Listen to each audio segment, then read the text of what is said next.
Last video में मैंने आपको ये टेबल फिल करना सिखाया था। तो ये टेबल फिल करना अगर आपको आ चुका है तो आज हम करने जा रहे हैं एक्सरसाइज 8.2। अगर आपको ये टेबल फिल करना नहीं आया तो मैं जल्दी से क्विकली एक बार फिर से बता देती हूँ कि आप लोगों को क्या करना है। सबसे पहले साइन थीटा की एक लाइन को फिल करना है। साइन थीटा की एक लाइन को फिल करने के लिए आप यहाँ पर लिखोगे 0, 1, 2, 3 एंड 4। 0, 1, 2, 3, 4। ठीक है, सबको 4 से डिवाइड करो, सबको 4 से डिवाइड करो और अब इनके अंडर रूट लगा दो, पूरे अंडर रूट्स लगा दो, पूरे फुल अंडर रूट लगा दो एंड आपकी ये फर्स्ट लाइन फिल हो गई। अब देखो कैसे, 0/4 तो इसका आंसर आने वाला है 0। तो यहाँ पे आएगा 0, ये आएगा आपका 1/2, फिर यहाँ पर आपका कट करके आने वाला है 1/√2, यहाँ पर आपके पास आएगा √3/2 और ये आएगा 1। तो इस तरह से अगर साइन थीटा की पूरी लाइन फिल हो जाती है तो साइन को ये समझो कि साइन का स्पेलिंग होता है SINE और कॉस थीटा का स्पेलिंग होता है कोसाइन।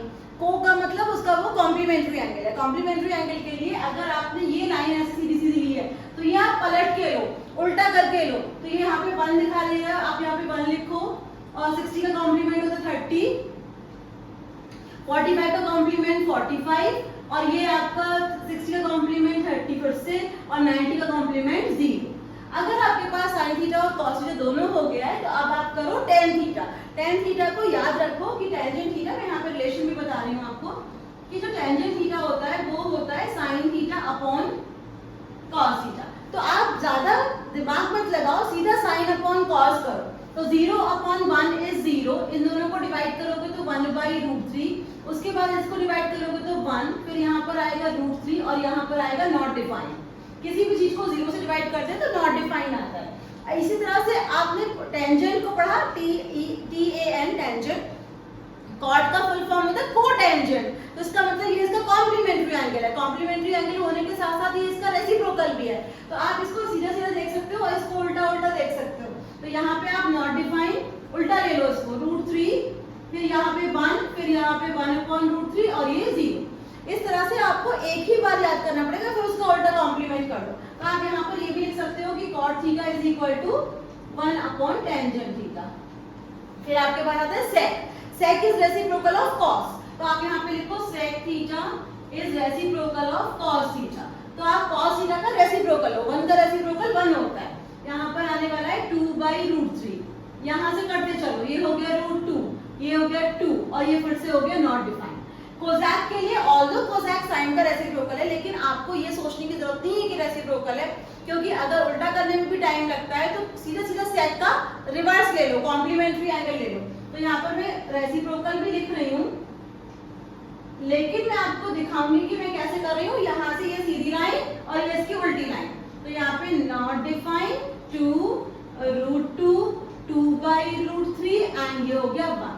पूरी टेबल फिल हो गई है। अब आपको अगर याद हो जाए तो बहुत अच्छी बात है, नहीं तो जो मैंने आपको बताया उन्हीं ट्रिक्स से मन ही मन में करते जाइए और रिकॉल कीजिए। रिकॉल करेंगे तो आपको ये वैल्यूज याद हो जाएंगी। आज मैं आपको करा रही हूँ exercise 8.2 question number 1। Question number 1 का फर्स्ट पार्ट साइन 60 डिग्री, ये है पेज नंबर 127।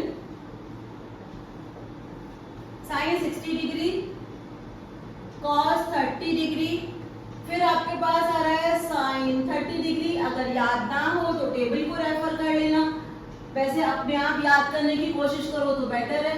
√3/2, 1/2 प्लस पे साइन 30 1/2, फिर ये आ गया साइन 60 भी, cos 60 भी 1/2 होता है और ये भी √3/2। ठीक है, तो अब sin 60 cos 30 same, sin 30 cos 60 same. तो आपके पास आंसर आ रहा है यहाँ पर 3/4 प्लस 1/4। तो अगर आप ऐड करोगे तो 4/4, that results into 1। So table भी रेफर कर सकते हो, याद करके भी लिख सकते हो। फिर हमारा सेकंड पार्ट में क्या करना है, 2 tan square 45 degree plus cos square 30 degree minus sine square 60 degree. ठीक है, अब आप क्या करने वाले हो, 10 स्क्वायर 45 मतलब ये हो गया 2 into 1 प्लस cos 30 मतलब √3/2 का होल स्क्वायर, sin 60 का अगेन मतलब √3/2 होल स्क्वायर। इसको तो कैलकुलेट ही मत करो, ये दोनों आपस में कैंसिल हो गया और फाइनल आंसर आ गया 2। इन दोनों को तो बस कट कर दो। Got it. Now third part में लिखा हुआ है cos 45 degree divided by sec 30 degree plus cosec 30 degree. ठीक है, तो cos 45 की वैल्यू होती है 1/√2 ब्रैकेट लगा के रखो। sec 30 देखो यहाँ पर कितना दिखाई दे रहा है आपको, 2/√3। फिर है cosec 30 sin 30, सोचो अपने मन में और उसका रेसिप्रोकल कर लो, तो ये हो गया आपके पास 2।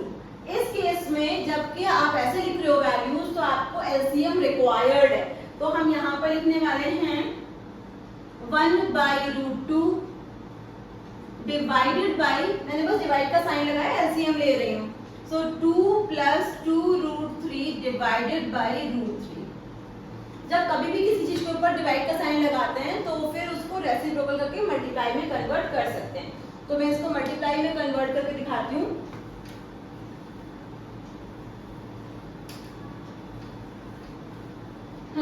तो ये हो गया हमारे पास 1/√2 मल्टीप्लाई बाई √3, ऊपर जाएगा, 2 को कॉमन लेना चाहो ले लो, 1 + √3। This is coming √3/2√2 1 + √3। अगर आप इसको रैशनलाइज करना चाहते हो तो मैं रैशनलाइज करवा देती हूँ आपको इसका। √3/2 को बाहर छोड़ो, √2 प्लस √6। अब आप मल्टीप्लाई करो, √2 - √6 डिवाइडेड बाय √2 - √6।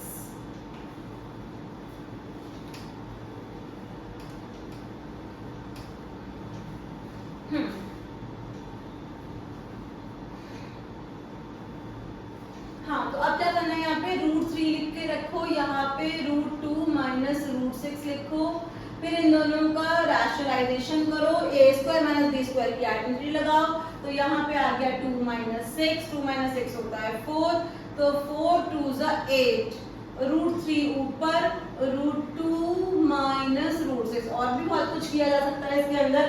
अगर हम इसको √3 और √2 को मल्टीप्लाई करें तो √6 आएगा, √3 और √6 को मल्टीप्लाई करें तो 3√2 आएगा, और नीचे आ रहा है -8। आंसर मैच करके देख लो, सही होगा वैसे तो। ये हम कर रहे हैं 8.2 का थर्ड पार्ट, अभी चेक कर लेती हूँ।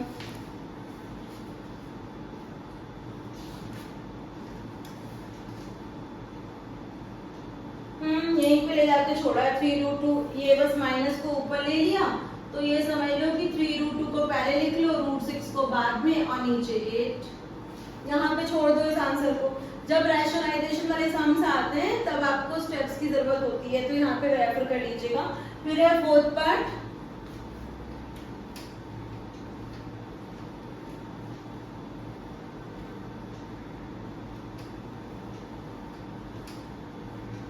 क्वेश्चन नंबर 4 में है sin 30, मेरे साथ साथ ही करते जाइए, 10 45, फिर है आपके पास cosec 60 डिवाइडेड बाय sec 30, फिर कीजिए cos 60 degree plus cot 45 degree, ऐसे कीजिए। अच्छा चलो अब डालते हैं इसमें वैल्यूज। सबसे पहले डलेगा sin 30 होता है हाफ, फिर 10 1, फिर cosec 60 is a reciprocal of sin 60 मतलब 2/√3। स्टेप्स की नंबरिंग करूंगी अभी मैं। sec 30 मतलब cos 30 का उल्टा, तो फिर ये भी हो जाएगा 2/√3, cos 60 होता है हाफ, cot 45 फिर से 1। ठीक है, इसको कहेंगे स्टेप नंबर 1। अब हमें लेना है एलसीएम, इसका भी 2√3, इसका भी 2√3, तो बहुत ही अच्छा हो जाएगा। तो यहाँ पे पहले लिखो 2√3, फिर यहाँ पर आएगा √3 प्लस ये 1 है, तो यहाँ पर फिर से 2√3, फिर यहाँ पर अकेला 4, और ये हो गया इसका, अभी डिवाइड करेंगे, फिर यहाँ पे 2√3, √3 यहाँ पे ऑलरेडी है तो ये 2 हो गया, फिर हो गया 2 2 ज़ा 4 प्लस √3 प्लस 2√3, नीचे का 2√3 कैंसिल कर दो, तो अब आपके पास जो आया है मैं उसे रैशनलाइज करवाऊंगी, तो ये हो जाएगा आपके पास 3√3 माइनस 4, नीचे भी चेक कर लो, ये तो मैं कैंसिल कर ही दे रही हूँ, और 4 प्लस 3√3। चलो इसको मानते हैं स्टेप नंबर 2। अब क्या करना होगा स्टेप नंबर 2 के बाद? रैशनलाइजेशन। रैशनलाइजेशन के लिए मैं यहाँ पे जगह बना लेती हूँ, तो ये हो जाएगा 4 माइनस 3√3 और यहाँ भी 4 माइनस 3√3, ठीक है। तो अब डिनोमिनेटर में कितना आ रहा है?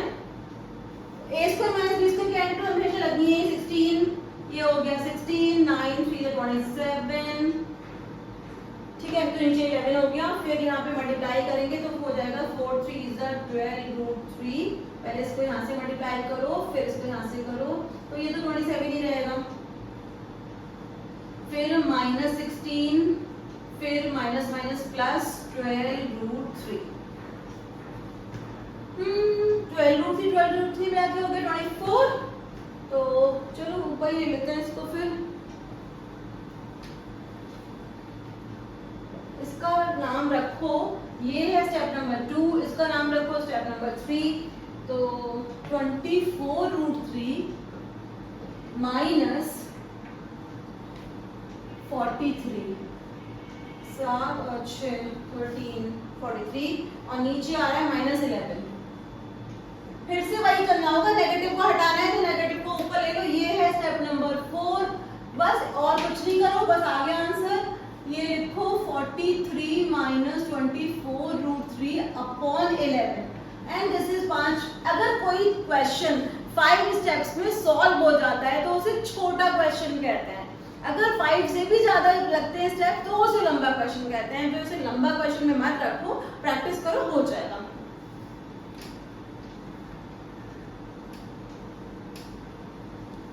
So this is done. What is the next question? ये हम लोगों ने कर लिए हैं 5 पार्ट्स, 5th पार्ट कर रहे हैं हम, चलो तो पहले पूरा बोर्ड क्लियर कर लेते हैं।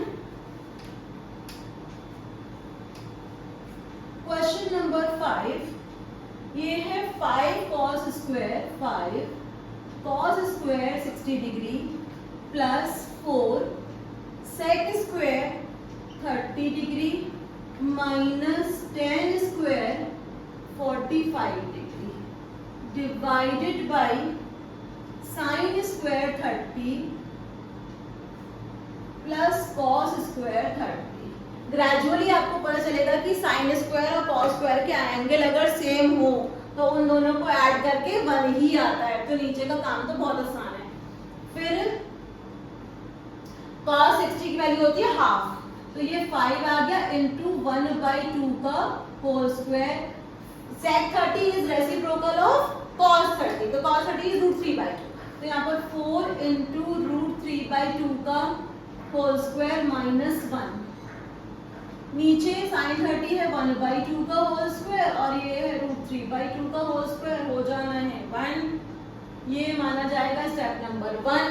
फिर नीचे ये आ जाएगा 5/4 प्लस 3 माइनस 1, ये क्यों 3 आया? बिकॉज 4 4 कैंसिल और √3 का स्क्वायर इज 3, तो 5/4 प्लस 3 माइनस 1, यहाँ पे देखो क्या क्या आने वाला है 1/4 प्लस 3/4, 1/4 और 3/4 तो 4/4 होते हैं, तो मतलब 1 ही हो गया, तो 3 माइनस 1 2 होते हैं, तो फाइनल आंसर में आपका 5/4 माइनस 2 आ रहा है, 5 माइनस 8/4 तो माइनस 3/4।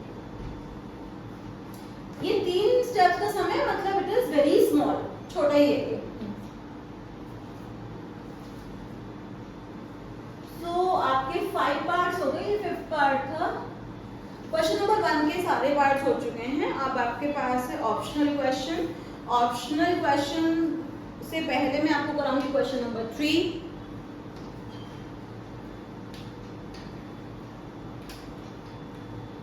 क्वेश्चन नंबर 3 बहुत इंपॉर्टेंट है, वैसे तो एनसीईआरटी के सारे ही क्वेश्चन इंपॉर्टेंट है बिकॉज ये इंट्रोडक्शन टू ट्रिग्नोमेट्री है, मतलब टीचर्स जानते हैं कि आपने ट्रिग्नोमेट्री फर्स्ट टाइम पढ़ी है तो ट्रिग्नोमेट्री के ज़्यादातर क्वेश्चन यूटीज में भी और एग्जाम में भी एनसीईआरटी से बहुत आता है।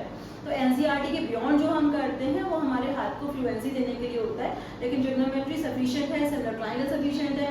जो भी टॉपिक्स आप पहली बार पढ़ रहे होते हो उसमें एनसीईआरटी से ही क्वेश्चन आते हैं। तो हम कर रहे हैं क्वेश्चन नंबर 3, पहले 3 करेंगे। इसमें दे रखा है, ये बहुत इंपॉर्टेंट क्वेश्चन है, very important question, tangent a plus b is equal to √3। तो यहाँ पर आएगा a plus b is equal to, ये किस टेंजेंट के बराबर है, टेंजेंट 60 के बराबर। तो a प्लस b हो गया 60 डिग्री। ये है मेरा इक्वेशन नंबर 1, लीनियर इक्वेशन की तरह बन जाएगा यहाँ पर। फिर है आपके पास tan a माइनस b, ये दे रखा है आपको 1/√3। तो अगर a माइनस बी की वैल्यू 1/√3 है और ये होती है आपकी टेंजेंट 30, तो मतलब a माइनस बी की वैल्यू हो गई आपके पास 30 हो गई। एंगल्स को कंपेयर करेंगे तो 30 हो गई। ये क्वेश्चन नंबर 2, इक्वेशन नंबर 2। अब हमें क्या करना है, इन दोनों इक्वेशंस को लीनियर इक्वेशन की तरह सॉल्व करना है। मुझे एलिमिनेशन बहुत पसंद है। a minus b is equal to 30 degree, ये कैंसिल आउट हो गया। ये 2a की वैल्यू 90 आ गई, a की वैल्यू 45 आ गई। अब दोनों ऐड करके 60 आ रहा था और a 45 है, तो ऑब्वियसली b कितना होगा, b is equal to 60 minus 45 that stands to be 15 degree. मैंने आपको इस एक्सरसाइज का फर्स्ट एंड थर्ड क्वेश्चन कराया है। There are only 4 questions in this and 4 question में एक 2 है जो एमसीक्यू है और 4th है ट्रू फॉल्स है। तो मैं पहले आपको ये दोनों क्वेश्चन डीआईवाई में दे रही हूँ। डीआईवाई में क्वेश्चन नंबर 2 करके देखो, जो एमसीक्यू है पूरा सॉल्व करो, एमसीक्यू को कभी जल्दबाजी नहीं मचानी चाहिए। क्वेश्चन नंबर 4 में सारे रीजनिंग आएगा। वैसे मैं आपको 1 दिन का टाइम दे रही हूँ, 1 दिन के बाद फिर मैं आपको वीडियो रिकॉर्डिंग में दूंगी। ये तो सेकंड एंड फोर्थ ये दोनों खुद करने हैं, so do it yourself. Without practicing you cannot learn, so keep practicing, keep learning.